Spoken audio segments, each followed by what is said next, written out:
You're listening to the Bent Business Marketing Podcast, helping struggling entrepreneurs realize your business is bent, not broken. Let us help straighten things out.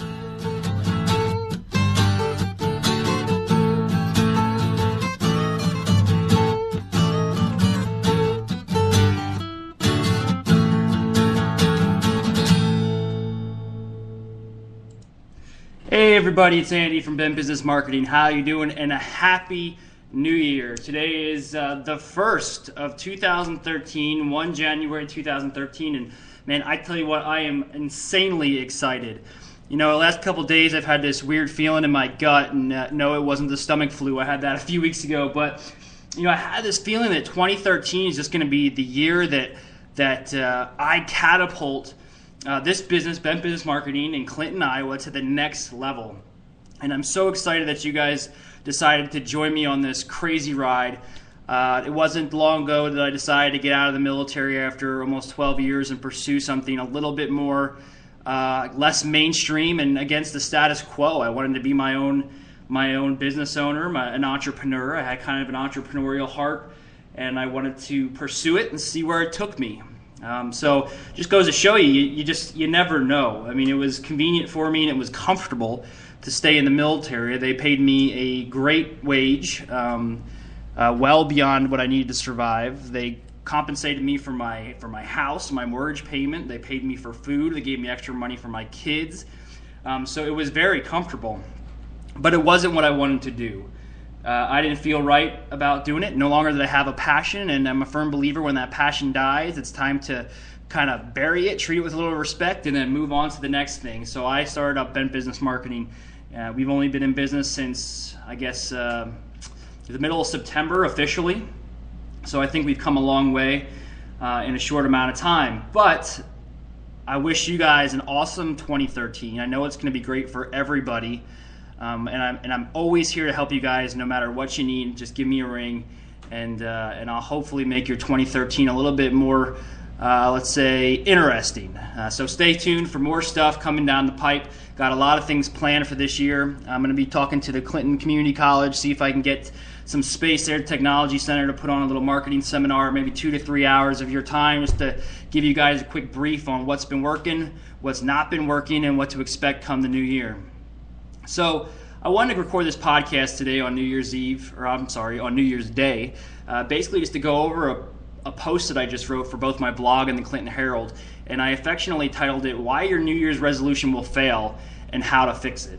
So it's amazing to me that every year on this day, we basically sit down and we decide that we're going to change a part of our life, and we're going to resolve maybe some past mistakes, and we're going to move on, whether it's weight loss, quitting smoking, whatever it is, something in your profession, but you want to make a change.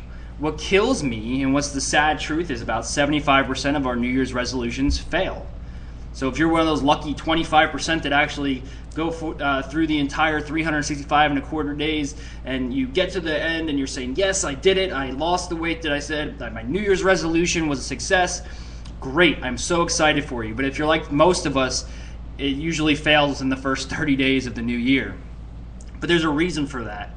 And I came up with a little acronym, and it's conveniently the word I use is success. So I took the letters out of success and I came up with a little acronym that I feel are 7 tactics that you can implement today to ensure that your resolution is successful. So we'll go over that. So starting with S in success, short term. I state this all the time, but your goal needs to be short term.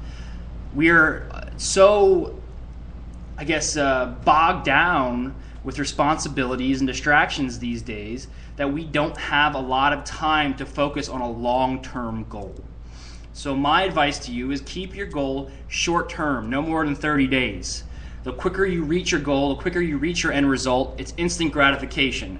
So not only are we focusing on a short amount of time, but in that short amount of time, we're going to experience that euphoric state of ultimate success where we're going to say, I did it, yes, yay me, you're going to feel better about yourself, and you're going to move on to the next thing. If you stretch out that term of that goal to a whole year, there's a lot of things that can happen in an entire span of a year that's going to throw you off track. So that's the S, short term. You, uninterrupted. Don't plan something in between. So say you set up 30 days to lose 5 pounds. Don't plan a, all-day binge trip on a cake tasting or chocolate festival or something like that in between those 30 days. Be real and be fair to yourself. If we lose focus on the end result through an interruption, it's going to be like I put in my blog post. It reminds me of the dogs that are depicted in the movie Up. The dogs are like, squirrel, squirrel. We're so distracted, but if we force ourselves to be interrupted and plan something in between our short-term goal, it's only going to do harm more than good. Cornerstone, that's the C. Cornerstone. A cornerstone, per the dictionary, is a starting point in any structure. It's basically a load-bearing point where we start, the first block laid. And that is not only what is your cornerstone for ultimate success, but who is your cornerstone. Every Rocky needs his Mickey, right? For instance, my wife is my cornerstone. She's insanely passionate just like I am, and she supports me in every endeavor. So she makes sure that I don't veer off the beaten path, that I stay on the straight and narrow, and I understand what my end result is going to be. She is my cornerstone. Second C, comfortable. You hear this a lot. If it hurts, then it's working. Nothing good worth achieving is going to come easy. And I firmly agree with that. I understand that concept. But if we're uncomfortable through the process, we're going to quit. That's it. If it's agonizing every single day, and the end result is just right there, but it's killing us every day. That stuff only works in the movies, folks. Reality sets in, and you need to make yourself comfortable.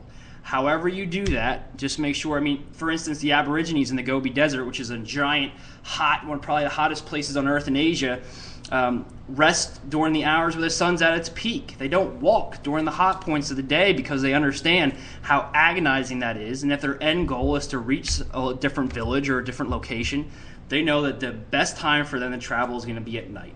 So they sit still during the hot parts of the day, they conserve their energy, and then they travel under the night sky. Okay, so that was the second C. We're on to E.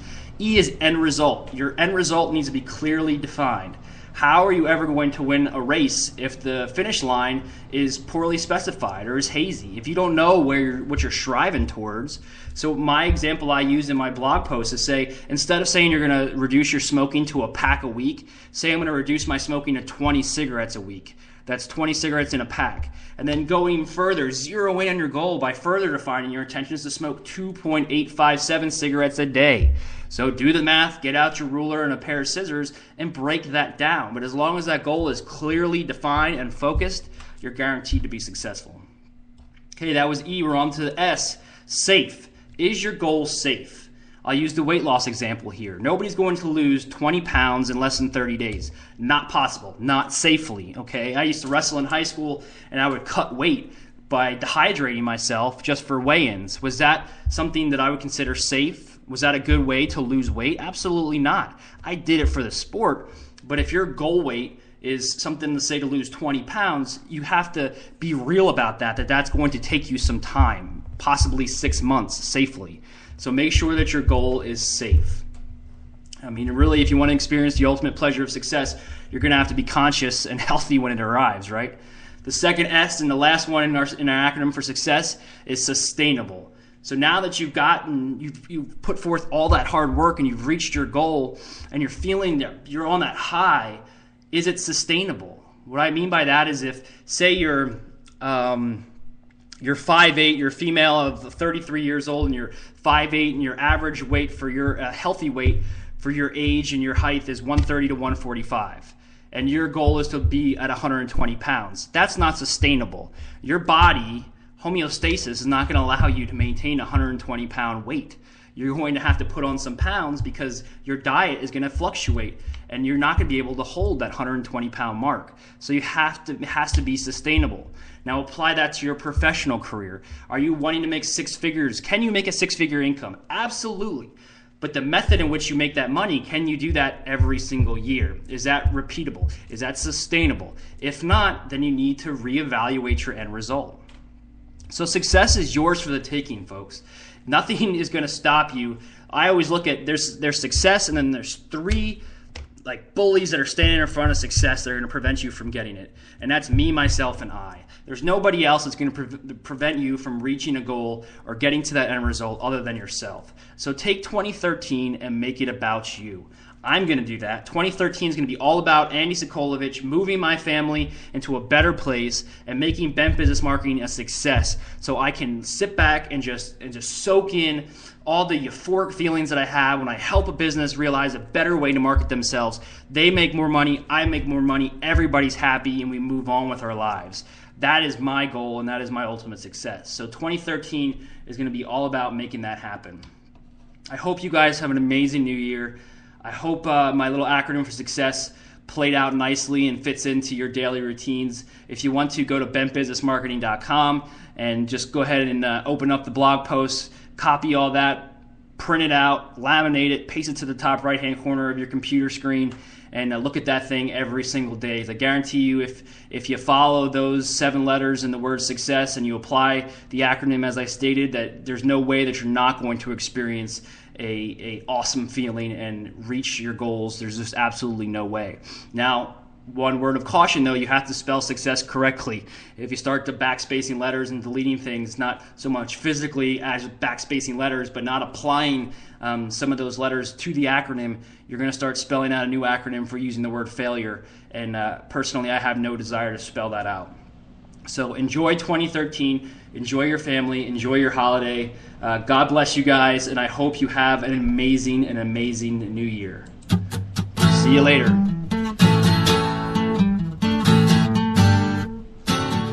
If you want to hear more, be sure to subscribe and give us the thumbs up by leaving a comment below. As always, thanks for listening to the Bent Business Marketing Podcast. We're passionate about helping you succeed.